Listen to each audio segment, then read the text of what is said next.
A continuación paso a presentar a Francisco Visiedo Mazón y antes que nada pues decir que lo considero un gran amigo mío.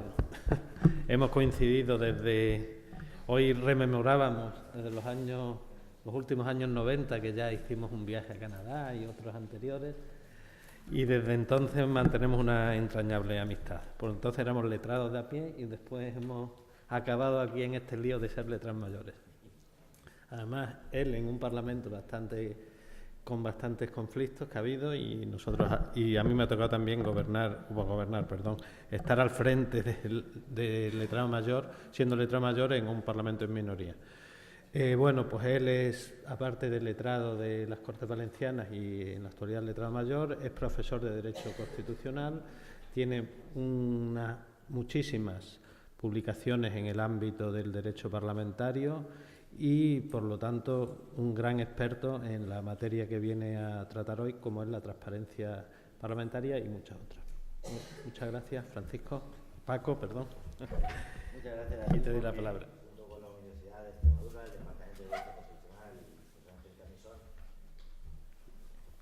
Tengo que agradecer también a Javier, lógicamente, porque puede que sea ese el motivo que le haya traído la amistad conmigo, que me haya traído a compartir este plantel de catedráticos y de ilustres profesores que me han antecedido en el uso de la palabra y que, además, precisamente para hablar de un tema incluso al final, como es el título del mismo, que es el principio de transparencia en el Parlamento. Es cierto que yo venía con la intención, por la experiencia, de hablar de ese principio de transparencia en el Parlamento, al que creo incluso que antes en alguna de las preguntas también se hacía alusión.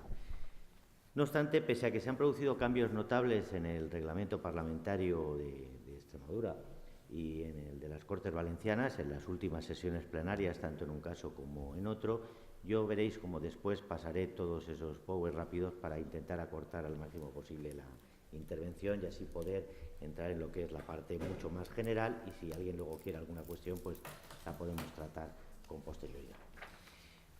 Es verdad que en el tema de la transparencia tenemos que admitir que en la actualidad, con el profesor Manuel Villoria, lo decía recientemente en unas jornadas en Sevilla y también en Valencia, en mayo en Sevilla y en noviembre en Valencia, no es posible tener una democracia de calidad sin un gobierno abierto, transparente y que rinda cuentas. Si el Estado no decide legitimarse, llega a afirmar el profesor Manuel Villoria que se puede llegar a poner en peligro hasta el modelo democrático. España, precisamente, no ha sido un país que haya tenido celeridad en el tema de la transparencia, sino que yo creo que hemos andado con bastante retraso y, efectivamente, es necesario que los partidos políticos asuman las mejoras institucionales que la transparencia requiere.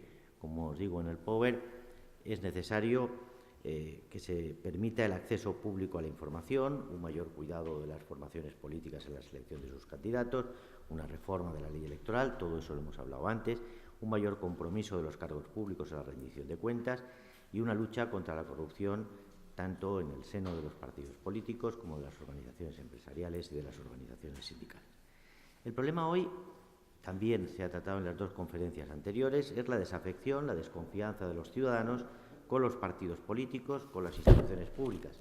Pensemos, en el gráfico se ve que la desafección, el grado de satisfacción con el funcionamiento de la democracia ha ido cayendo en Europa desde el 2004 al 2013, pero en España, como veis, incluso ha sido la curva mucho más rápida.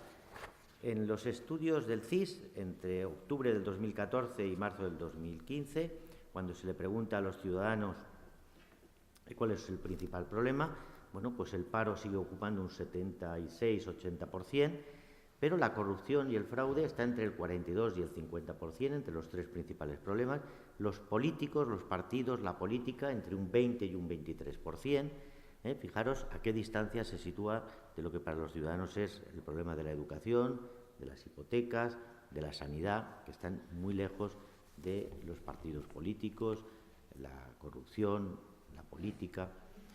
El Eurobarómetro 2005-2013 presume que el índice de corrupción en España se ha incrementado aproximadamente en un 21%. Los partidos políticos, a los que ha hecho referencia con anterioridad magistralmente el profesor Rovira, efectivamente, de configurarse en el texto constitucional como principal instrumento o instituto de participación política, hoy el 20-23% de los ciudadanos lo consideran el principal o uno de los principales problemas en España.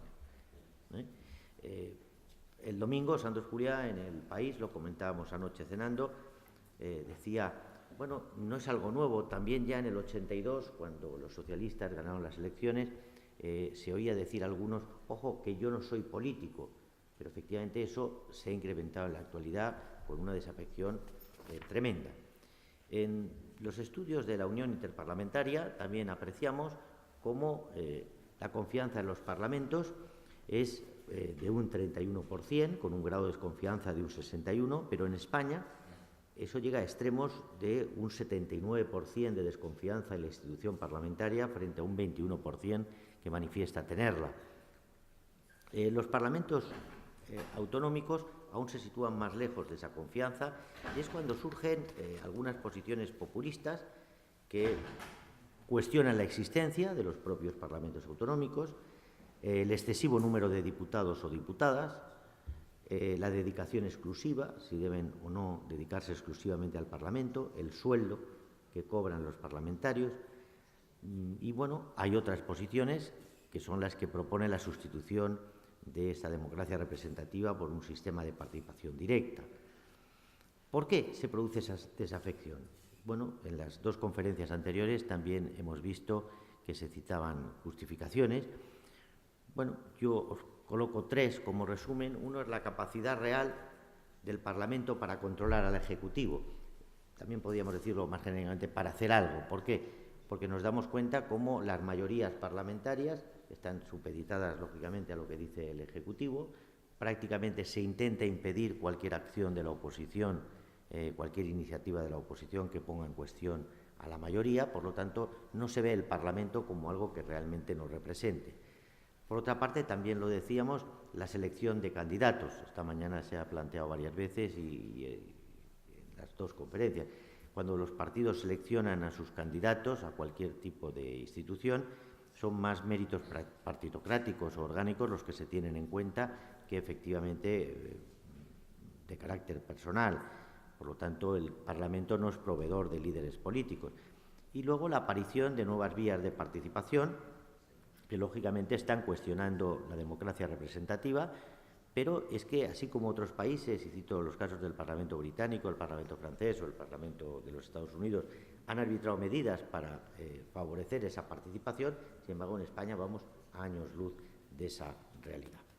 El Parlamento yo creo que debe reaccionar y para ello es verdad que cuenta con escasos presupuestos. Podéis comprobar en los datos que os facilito que en los países de la OCDE el 0,22 del presupuesto del Estado es el que se dedica al Parlamento, mientras que en Estados Unidos es un 0,20, en Francia un 0,23, en México se sitúa en torno al 0,25 y en España, de los presupuestos generales del Estado, se dedica al Parlamento el 0,07%. ¿Qué pasa? Que lógicamente la implantación de nuevas tecnologías que puedan habilitar esa participación o que puedan favorecer esa participación, se encuentra además con el problema, en el caso de nuestro país, del escaso presupuesto que se dedica a la institución parlamentaria frente a cualquier otra de los países democráticos. Estas nuevas tecnologías, incluso con ese escaso presupuesto, han producido una generalización de las páginas web en los parlamentos, una mayor relación personal entre los diputados y los electores, una mayor difusión de la actividad que se realiza en las cámaras. Se ha podido dar audiencia a interesados incluso lejos en iniciativas legislativas mediante videoconferencias. El acceso directo a la información gubernamental hoy es mucho más fácil y los canales parlamentarios, las televisiones interactivas y todo ello ha permitido un mayor acercamiento y una mayor transparencia de los parlamentos. ¿Qué duda cabe que la publicidad parlamentaria resulta fundamental para alcanzar una mayor calidad de nuestro sistema democrático y de nuestros parlamentos? El principio de publicidad del Parlamento, decía Pedro de Vega, es uno de los supuestos en los que descansa el espíritu del parlamentarismo. Pensaros, no obstante, que ese era un principio desconocido hasta los procesos revolucionarios franceses del siglo XVIII. En la historia política y constitucional inglesa se pretendía proteger a los diputados de los monarcas, incluso de los propios electores o a los representados, y por lo tanto se prohibía la entrada de público en el Parlamento, se prohibía cualquier publicación del Parlamento, dar noticia de lo que pasaba en el Parlamento. Y fue en 1681 cuando en la Cámara de los Comunes empezaron los primeros movimientos relacionando la lógica que tenía el que los representados pudieran enterarse de lo que estaban haciendo sus representantes. Pero habrá que esperar a la Constitución francesa de 1791 para encontrarnos con que las deliberaciones sean públicas, haya actas de las sesiones y se constitucionaliza por primera vez la publicidad parlamentaria. Una publicidad que va a cumplir una función de educación, en el sentido de que vamos a tener capacidad para enterarnos de lo que pasa, control de la arbitrariedad del Parlamento, vamos a poder controlar qué es lo que el Parlamento está haciendo, y un método para acercar los representantes a los representados. Vamos a poder saber qué es las personas que hemos elegido, qué es lo que están haciendo. Nuestra Constitución recoge esa publicidad parlamentaria en el artículo 80 y junto a ella, por la redacción, reconoce también la posibilidad del secreto, remitiéndolo a los reglamentos parlamentarios las causas en las que es posible el secreto parlamentario. Un secreto parlamentario que, como señala también el profesor Pedro de Vega, tiene escasa eficacia práctica. ¿Por qué? Porque es muy difícil en el Parlamento que, aunque se declare una sesión secreta, se pueda impedir que con posterioridad los parlamentarios lógicamente digan lo que quieran de lo que ha sucedido y que los medios de comunicación lo trasladen, y no conozco, y llevo ya 32 años en el Parlamento, ningún tipo de sanción a un parlamentario por haber desvelado algún secreto o algo declarado secreto en el Parlamento. La publicidad parlamentaria es un principio básico del derecho parlamentario, como señalan las letradas Rosa Ripollés de las Cortes Generales, Raquel Marañón de la Asamblea de Madrid, y el principio clásico de publicidad es el Boletín Oficial del Parlamento, el diario de sesiones, las actas, los medios de comunicación, el público en las tribunas, pero hoy cada vez más esa publicidad se consigue a través de Internet, los canales parlamentarios, las webs del Parlamento, la retransmisión en directo de las sesiones plenarias y de las comisiones, la cesión de señal desde el propio Parlamento a las televisiones, y por lo tanto hemos visto cómo de aquel secreto que se vivía en el Parlamento británico hasta el proceso revolucionario francés, de aquellos primeros momentos en que eran los diarios de sesiones y los taquígrafos los que transmitían la información, hemos pasado a que hoy la radio, la televisión, los canales parlamentarios y Internet pasan a ocupar fundamentalmente el acercamiento del Parlamento a los ciudadanos. Es verdad que los medios de comunicación, con el paso del tiempo, han tenido un tratamiento, yo creo que muy abierto en los parlamentos, cada vez más han tenido acceso a la vida parlamentaria y cada vez más los parlamentos les hemos facilitado mediante salas de prensa, mediante zonas locales propios, cabinas, ordenadores, como he dicho antes, conexión mediante vías de los propios canales de televisión. Pero hoy hay nuevas exigencias. No solamente es posible esa información y esa publicidad, sino es necesario, como también decía el profesor Rovira con antelación, dar un paso adelante, y ahí es donde quizá debiéramos ubicar lo que es el principio de transparencia. Los cambios tecnológicos que se producen con Internet, las nuevas estrategias de comunicación, hacen de la transparencia un plus de la publicidad. Los parlamentos ya no pueden tener secretos, ya no es posible que los parlamentos actúen bajo secreto, sus actos y todos sus actos queden fuera de la posibilidad de acceso por parte de los ciudadanos.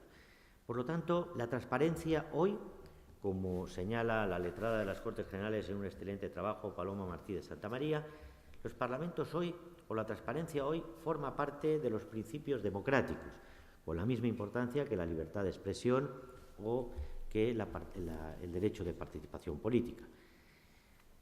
La nueva realidad conlleva, como os digo en el Power, hacer aplicables a los parlamentos la necesidad de facilitar información y servicios en línea, haciéndolo fácilmente accesible, usable, permitir a los ciudadanos comunicarse con sus representantes, y al mismo tiempo recibir servicios y poder acceder al Parlamento. Y en una tercera fase habrá que facilitar la posibilidad de incorporar al ciudadano directamente a la toma de decisiones. También con Paloma Martínez Santamaría, letrada de las Cortes Generales, y luego veremos rápidamente en el PowerPoint siguiente, como con otros autores hay distintas fases, se discute cuáles son las fases que se tienen que producir para alcanzar ese grado óptimo de transparencia al que debemos llegar los parlamentos.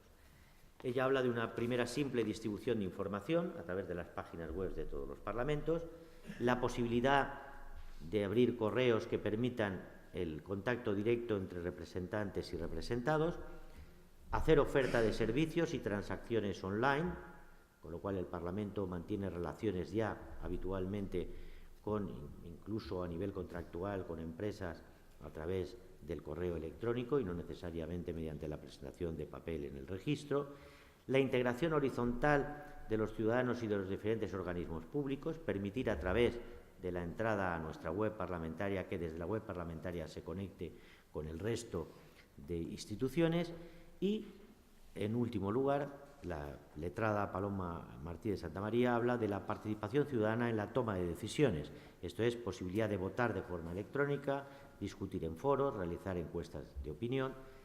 Y ahí es donde nos encontramos posiciones de democracia participativa más moderadas y posiciones más radicales. Lógicamente, una cosa es arbitrar mecanismos de deliberación y otra cosa es la democracia directa o el directismo que ha sido criticado en ocasiones. Como veis, y para cortar, no voy a repetirlas todas ellas, Almudena Marazuela, Manuel Villoria, Eva Campos Domínguez, van haciendo también etapas, van diferenciando etapas para poder incentivar la transparencia en el Parlamento y potenciar la implicación de los ciudadanos. Información, diálogo y participación son las fases de Almudena Marazuela, letrada de la Asamblea de Madrid. Manuel Villoria, el catedrático de Derecho, habla de administración electrónica, Open Data y Open Parliament. Si os fijáis en los contenidos, prácticamente en todos ellos son más o menos coincidentes. Y Eva Campos habla de Parlamento electrónico, Parlamento digital y Parlamento abierto como las tres fases para alcanzar ese alto grado de transparencia. La transparencia no solo tiene que ver con la publicidad o la libertad de información, sino con una nueva forma de entender las relaciones entre el ciudadano y su participación en la toma de decisiones. Mayor participación al margen de la mera consulta o la mera solicitud de información. Los parlamentos hoy, cada vez más, están implantando y atendiendo la demanda social. Lógicamente, estamos implantando mecanismos cada vez de más directa participación.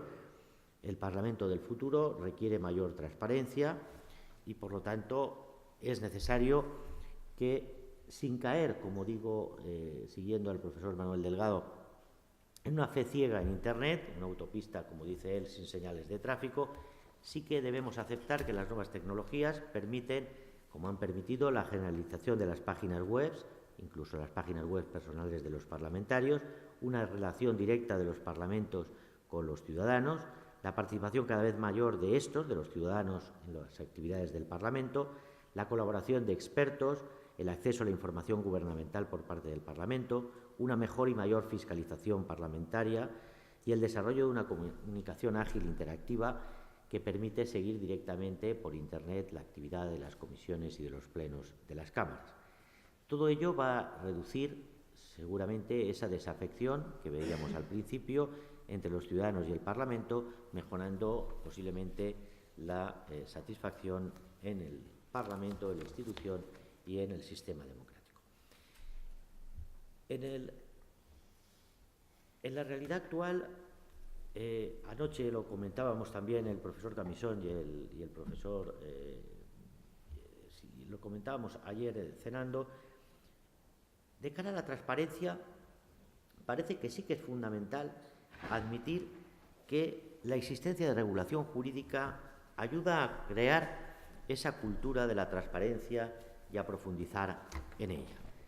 Nosotros, como he dicho también al principio, vamos con un cierto retraso y efectivamente la Ley de Transparencia en España se aprobó, la Ley 19/2013 de 9 de diciembre de acceso a la información pública y buen gobierno, que pretende configurar esta nueva realidad de la transparencia como un eje fundamental en la acción política referida a los poderes públicos. Precisamente cuando habla de los poderes públicos, y es ahí donde los parlamentos autonómicos y las Cortes Generales hemos tenido que revisar toda nuestra organización, se excluye en lo que no es sustancialmente actividad sujeta al derecho administrativo, esto es aquellas, como os pongo, de naturaleza económica, patrimonial, contractual y de personal. Se excluye a los parlamentos autonómicos, se excluye a las Cortes Generales, al Congreso y al Senado, remitiéndose a sus reglamentos parlamentarios.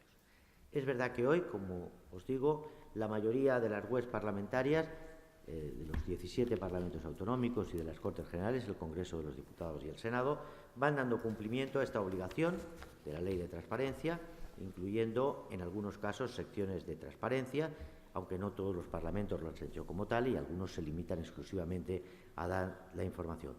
Además de esa Ley de Transparencia a la que hemos hecho referencia, la Ley 19/2013 de 9 de diciembre, también en la mayoría de las comunidades autónomas, como relato ahí, se han ido aprobando también las respectivas leyes de transparencia y prácticamente en todas ellas, como sucede con la Ley 19/2013, se incluye a los parlamentos como sujetos sometidos a esa transparencia, pero siempre en lo que se refiere a las actividades sujetas al derecho administrativo, debiendo ser los reglamentos parlamentarios o la norma que arbitren las propias cámaras parlamentarias las que las regulen.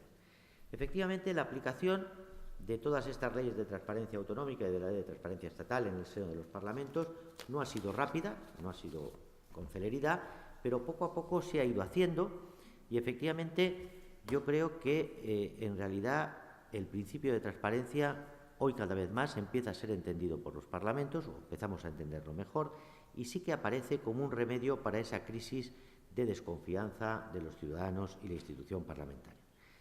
Os pongo una frase de Victoria Camps que me parecía significativa y es aquella que dice que la ética es más una actitud que un comportamiento.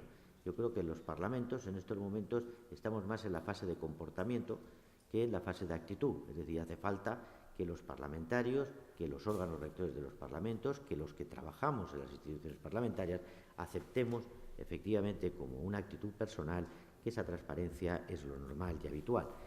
Os he ido colocando también las modificaciones que se han ido introduciendo precisamente para aplicar esa transparencia en el seno de los parlamentos en el reglamento del Senado, que se modificaba en junio del 2014, aprobándose también las normas reguladoras del derecho de acceso a la información pública en el Senado, las normas de la Mesa del Congreso de los Diputados el 20 de enero del 2015, para aplicación de las disposiciones de la Ley 19/2013. En Cataluña se han producido reformas importantes en su reglamento parlamentario, que os coloco en el PowerPoint el artículo 98, el artículo 202, que incluye las tecnologías de información. Eso mismo pasa en el Parlamento Vasco, donde en el 108 se establece como una obligación de los órganos rectores de la Cámara la garantía de transparencia. El Parlamento de Andalucía, que en la reforma última de 26 de noviembre del 2014 incluía el portal de transparencia, donde está disponible toda la información parlamentaria. El Parlamento de Castilla-La Mancha también adoptaba acuerdos recientemente, el 10 de febrero del 2014, ampliando y reforzando la transparencia. En el caso de Canarias, la reforma del reglamento de 1 de abril del 2015, y pensaba detenerme, pero ahora no, porque me quedan aproximadamente 5 minutos, si no me corrige el moderador, en las reformas del reglamento del Parlamento de Extremadura y de las Cortes Valencianas de marzo del 2015, 19 y 25 de marzo, que son, bueno, las más cercanas, las más próximas y las que yo creo que realmente han significado cambios más importantes. En el caso del Parlamento de Extremadura, como veis, hay modificaciones importantes en cuanto a la publicidad de las sesiones, donde ya por primera vez se incluye en un reglamento parlamentario que también la página web puede ser el mecanismo para dar publicidad a las sesiones parlamentarias. Vemos también la referencia a la página web del artículo 119.7, en la que se publican las actividades de régimen interior y funcionamiento, tanto de los órganos de gobierno como de los grupos parlamentarios, las publicaciones de la Cámara, que todas son incluidas en la página web. Vamos viendo en el título quinto cómo se establece también que el principio de transparencia debe regir el funcionamiento del Parlamento. Y eso mismo sucede en el caso de las Cortes Valencianas, en la reforma de marzo del 2015, la última sesión plenaria que celebrábamos de esta legislatura, como hemos introducido el mismo precepto que en el reglamento del Senado, como una función de la Mesa, aprobar las normas y adoptar las medidas que resulten precisas para garantizar la transparencia de la actividad de la Cámara y el derecho al acceso a la información pública de las Cortes, pero posteriormente, y para no contar con ningún voto en contra de esta reforma, que además contó con el apoyo de los dos partidos minoritarios que más conflicto habían planteado con el tema de la transparencia, se incluyó en un artículo 110, como veis, algo que incluso los letrados desaconsejábamos, pero no nos hicieron demasiado caso, y es lo que debe figurar en el portal de transparencia.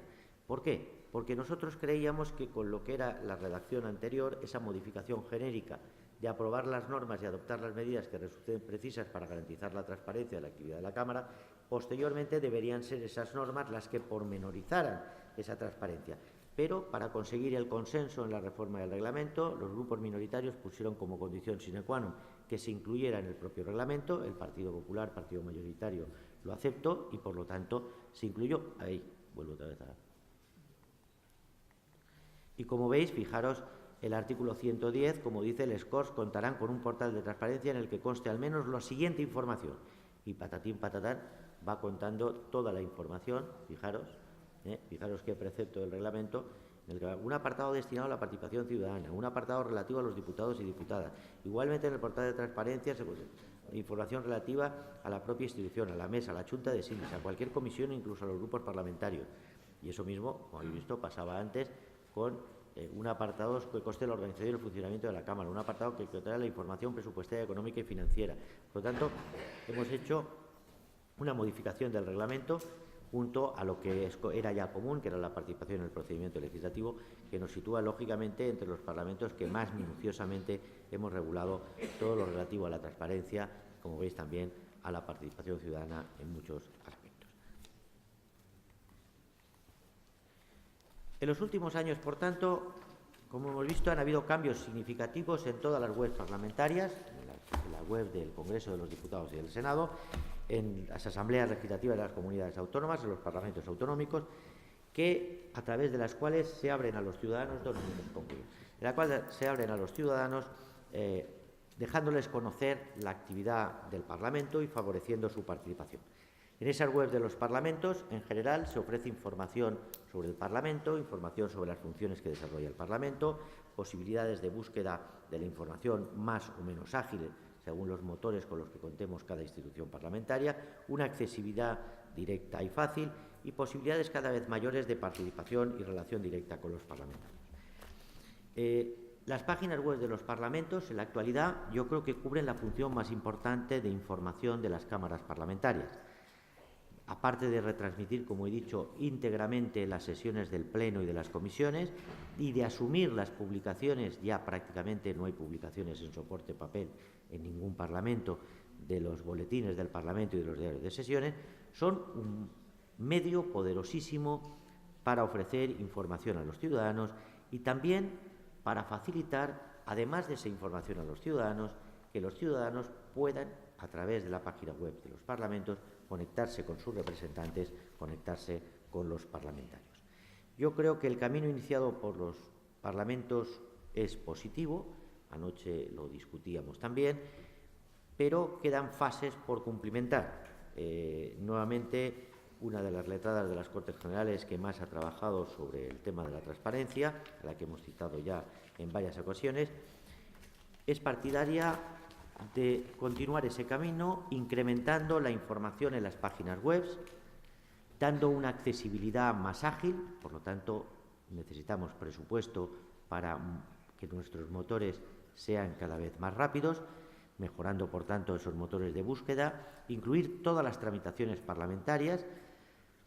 Cuestiones mucho más sensibles eran los derechos económicos de los parlamentarios, la gestión presupuestaria y contractual de las cámaras, una mayor apertura documental, las actas de las reuniones, de las mesas, de las juntas de portavoces, los expedientes de contratación. Eliminar, planteamos, o reducir el secreto de las sesiones del Pleno y de las comisiones, el secreto de las votaciones. No se acaba de entender muy bien por qué seguimos manteniendo esa realidad de un secreto de determinados asuntos, cuando todos sabemos que el secreto no provoca, sino que posteriormente los parlamentarios de uno u otro signo salgan posteriormente a dar su versión sobre lo sucedido. Pero no es que aquello se quede, como si dijéramos, en la intimidad de la Cámara, no. Lo que se produce es a lo mejor una tergiversación de lo que ha sucedido. Incrementar también la relación del ciudadano y el diputado, de tal manera que los correos electrónicos, los sitios personales de los parlamentarios vayan aumentando, incluso estableciéndose el derecho del ciudadano que así lo comunique a ser notificado por correo electrónico, facilitar el uso online de los servicios de la Cámara, como he comentado con anterioridad, integrar en la red parlamentaria, en la red del Parlamento, como digo, todas las demás instituciones, para que a través de la primera de las instituciones del Estado y de cada una de las comunidades autónomas se pueda conectar con las demás, y abrir vías de participación para el proceso de toma de decisiones, las blogs, las redes sociales, la Facebook, Twitter parlamentario, votaciones, encuestas, que permitan efectivamente que ya en una última fase pueda haber, si se desea, una mayor participación ciudadana. La realidad actual de las Cortes Generales y de los 17 parlamentos autonómicos puede mejorar con el principio de transparencia, evitando esa crisis de confianza en el Parlamento, que yo creo que en el fondo es una crisis en el propio sistema democrático. Y nada más, agradezco mucho vuestra atención y lamento haberlo hecho todo tan corridillo, pero efectivamente vamos un poco más de tiempo. Muchas gracias.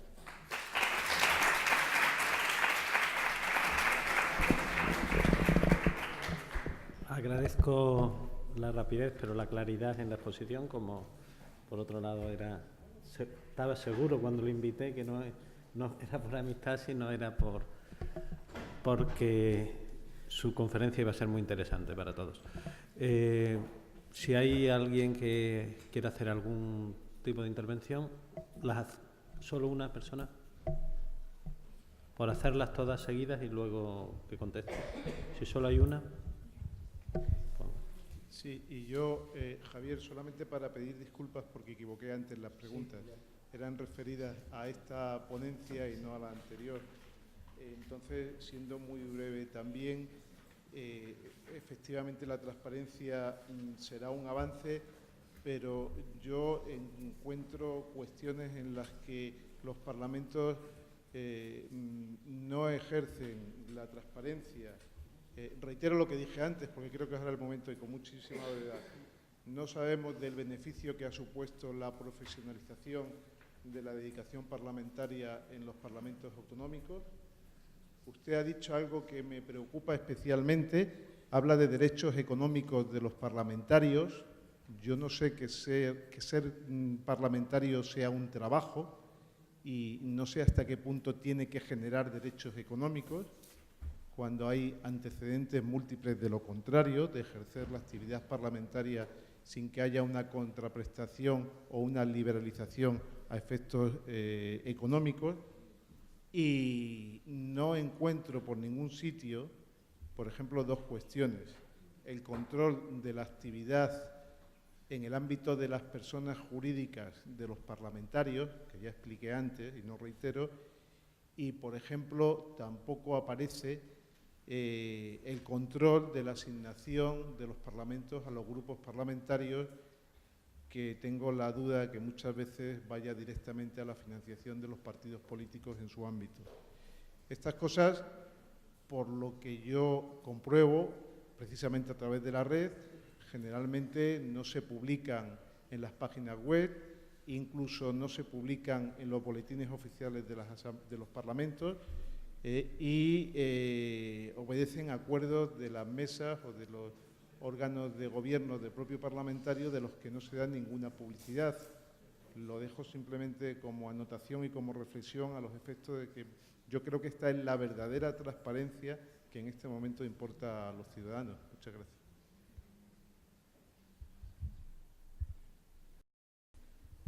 Sí. Vamos a ver, sí, efectivamente le oí a usted formular una pregunta a mi antecesor y yo también creía que era más sobre el tema de la transparencia, pero vamos a ver, lo que hace el parlamentario es un trabajo o no es un trabajo. Efectivamente, yo recuerdo que en las Cortes Orgánicas de la dictadura del general Franco, los procuradores no cobraban. Pero claro, no me parece un modelo a imitar, porque la gente se cuestionaba de qué vivían, ¿no? Porque claro, pasar en Madrid 2 o 3 días y no cobrar, ¿de qué vivían aquellos procuradores que no cobraban en las Cortes Orgánicas franquistas de la dictadura?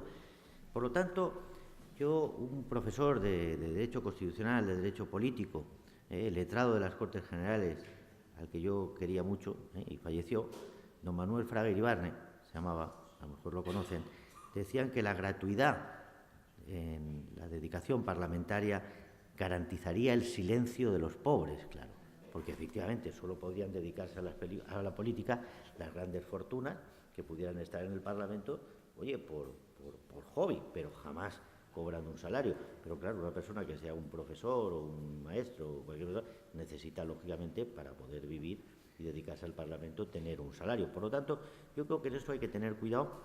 Otra cosa distinta es arbitrar medidas de mayores dedicaciones exclusivas, de menores, de mayor dedicación, de menor, a un mayor número, menor número. Pero yo precisamente por eso decía antes que hay que tener cuidado con algunos mensajes que pueden erosionar incluso el sistema democrático. El tema de las páginas web, bueno, efectivamente, yo creo que lo he dicho, lo que usted decía, ¿no?, que nosotros los 17 parlamentos autonómicos y las Cortes Generales hemos ido con retraso, diría que en algunos casos de manera hipócrita. ¿Por qué? Porque si nos damos cuenta en el Power, donde venían las fechas de las resoluciones que se han adoptado por las mesas de los diferentes parlamentos autonómicos o las reformas reglamentarias, la de Extremadura y la nuestra, las hemos aprobado en el final de la legislatura. Luego parece que le estamos dejando el marrón al que venga, como si dijéramos, de acuerdo, pero efectivamente yo creo que con las medidas que hemos adoptado estamos sentando las bases y los principios para que efectivamente a partir de ahora eso sea necesario. En el tema de los grupos parlamentarios y esa preocupación que tiene usted o esa intuición que tiene usted, no se la voy a disipar. Cuando se aprobó la nueva ley de financiación de partidos políticos, cuando se hizo la reforma de la ley de financiación de partidos políticos, curiosamente se pusieron de acuerdo los dos partidos mayoritarios y pactaron de alguna manera legalizar lo que a mi juicio, iba a decir es una chorizada, no, pero es algo que no es correcto, y es que las subvenciones que reciben los grupos parlamentarios, igual que la de los grupos de concejales, los grupos de las diputaciones provinciales, pasan a considerarse en la ley de financiación ahora, antes no, pasan dentro de la financiación de los partidos políticos. Ergo, cuando luego el Tribunal de Cuentas solicita a los partidos políticos las cuentas para hacer la financiación, los partidos políticos incluyen la subvención a los grupos parlamentarios si es que estos se la han transferido. Ergo, efectivamente, eso ahora ya sí que goza por esa vía de una transparencia garantizada por la propia ley de financiación que antes no tenía. Otra cosa distinta, efectivamente, es que, como usted está diciendo, hasta ahora, por ejemplo, no todos los parlamentos las declaraciones de actividades y de bienes les daban publicidad. Cada vez han sido más los parlamentos que lo han ido cambiando. Yo ya son muy pocos los que quedan que no dan publicidad a las declaraciones. Las declaraciones de actividades en todos los casos, eran públicas, pero las declaraciones de bienes no. Hoy prácticamente ya en todos los parlamentos, alguna excepción, no voy a citarla para no equivocarme y no dejarme alguna en el tintero, pero con alguna excepción no son públicas las declaraciones de bienes, pero los demás sí. Pero es que además, con las leyes de transparencia que se han aprobado en las comunidades autónomas, en las propias comunidades autónomas y las reformas reglamentarias, yo creo que en la próxima legislatura no habrá ningún parlamento en el que no sean públicas esas declaraciones de bienes y de actividades. Otra cosa distinta, por ejemplo, son las declaraciones de la renta. En algunos parlamentos, incluso como sucedió en el Parlamento de Andalucía, queriéndolo llevar más allá de la transparencia, se publican también en el boletín oficial y se publican en el diario oficial de la comunidad autónoma las declaraciones. Incluso puede solicitarse que esa publicación se haga del cónyuge, también, que se puede publicar en el diario oficial, no solo en el boletín del Parlamento. Bueno, pues puede que esa sea la máxima exageración y son muy pocos, repito, los que hoy quedan que no. Con lo cual yo creo que el principio de transparencia por lo menos va a servir para que el nivel de información de todos nosotros sea mayor y sobre todo hacia el público más joven. Yo creo que en estos momentos va a permitir, si conseguimos presupuesto para ello en los parlamentos, que digo es muy pequeño, que el acceso de cualquiera a la web parlamentaria, a la web de aquí de la Asamblea de Extremadura, os permita desde ella posteriormente acceder a cualquier tipo de información de otra institución que necesitéis.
Por supuesto.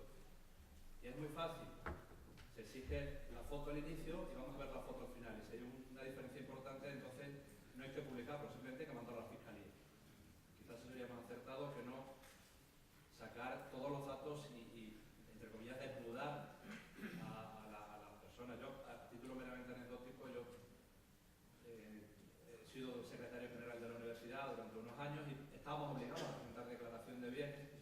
Por supuesto, la presentamos, se publicó en el Boletín Oficial del Estado y hubo algunos amigos que se burlaron de mí porque había comprado acciones de Telefónica móviles.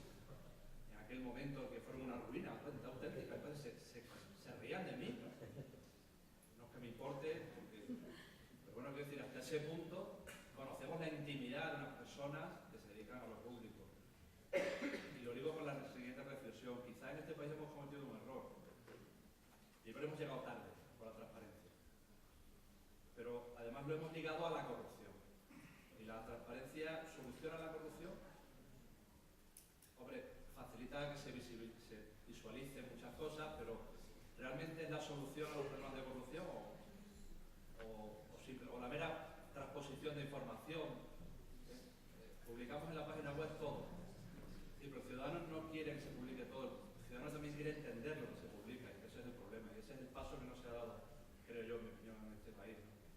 Porque, claro, si vemos, por ejemplo, yo tiro a mi terreno, ¿no? La evolución del derecho presupuestario en los últimos años. Pasábamos de la furgoneta con la montaña de papeles a ahora el código QR y está todo en la página web. Pero ¿qué ciudadano entra a ver los presupuestos generales del Estado o los de la Comunidad Autónoma de Valencia o de Extremadura? Yo no sé si, a lo mejor es si plantea demasiadas cosas, pero no he podido escuchar. Me alegro de tener otra persona que, como yo, no venderíamos una escoba, es decir, si nos pusiéramos a vender escobas ya estaba todo barrido, y es como y usted, a mí se nos ocurría seguro que vender paraguas en el desierto, no nos comprarían ninguno, porque lo que usted está diciendo, y yo he defendido muchas veces en el Parlamento, no tiene ninguna venta. Primer punto, vamos a ver, mire usted, yo llego a más. En el caso del Parlamento, yo no conozco, no ya en mis 32 años, yo no conozco en la historia de ningún Parlamento que un parlamentario se haya enriquecido como parlamentario. Por lo tanto, cuando se hablaba de la declaración de actividades y de bienes, bueno, se supone que los bienes, para decir, bueno, este señor tenía estos bienes al inicio del mandato, tiene estos, tal. Bueno, efectivamente un director general, un subsecretario, cualquier miembro del Ejecutivo, se han producido casos y a la vista están de que efectivamente se han podido enriquecer. Pero un parlamentario, el presupuesto que maneja el Parlamento es escasísimo, con lo cual corrupción interna corporis no cabe y corrupción externa corporis. Alguna vez he conocido algún caso que me han comentado, es que en solicitudes de documentación, uno que tenía un despacho ha pedido una solicitud de documentación que le ha favorecido luego en el despacho, una cosa así muy... Pero vamos, enriquecimiento no. Pero ¿qué pasa? Que hoy efectivamente esa transparencia lleva a que sea poco entendible En el caso de la declaración de actividades es para comprobar si incurre en alguna incompatibilidad, lógicamente, pero la declaración de bienes hoy parece poco entendible que, claro, cuando los demás están haciéndolo, tú no tengas que hacerlo. Y eso ha llevado a que algunos parlamentos hayan roto esa lanza los primeros y no haya habido ninguno, yo que asisto a muchas reuniones como mi compañero de presidente, que ya no haya ningún parlamento que no. Claro, por ejemplo, ha habido residencias. A mí me parecía que iba a entrar usted también por esa vía. Claro, me parece más gordo incluso publicar la declaración de la renta de mi mujer, que no es parlamentaria, o de mi marido, que no es parlamentario. Bueno, pues por ejemplo, vamos a ver a dónde se llega con eso, si lo están haciendo ahora en el Parlamento de Andalucía, si mañana no vamos a ver que eso se va trasladando también a otros parlamentos, porque se quiere de alguna manera imitar, considerando aquello como lo bueno, es decir, como hay que estar en esa idea. Hemos llegado tarde, yo ahí ya no soy tan pesimista como usted, yo ahí por lo menos voy a intentar vender algún paraguas en el desierto. Yo creo que hemos sido de los más retrasados, eso es cierto, pero no creo que hayamos llegado tarde, no, que hemos sido de los más tardíos en hacerlo, pero que yo creo que estamos en un nivel que nos va a permitir efectivamente ponernos al día en muy poco tiempo. También llegamos tarde a la democracia en Europa, y fíjese usted a la velocidad que vamos ya, que ya, si oíamos al profesor Rovira hoy, ya estamos pasando el umbral de cualquier país democrático de Europa y llevamos mucho menos años que ellos. Con lo cual yo creo que de llegar tarde nada. El problema de la asociación con la corrupción, pues bueno, era lógico. Es decir, hemos vivido una época en la que la corrupción, como he puesto también en el Power, los porcentajes de preocupación con el nivel de corrupción eran muy altos y es verdad que hoy, desgraciadamente, coincido también con usted, cada vez que se hace cualquier afirmación en relación con la transparencia, parece que sea relacionada con la corrupción, incluso en algunos casos como un remedio a la corrupción. Un remedio no. Efectivamente, la transparencia lo que sí que nos va a permitir es controlar mejor, hay mayor control, pero no necesariamente con ello vamos a concluir con la corrupción, evidentemente. Nada más. Muchas gracias.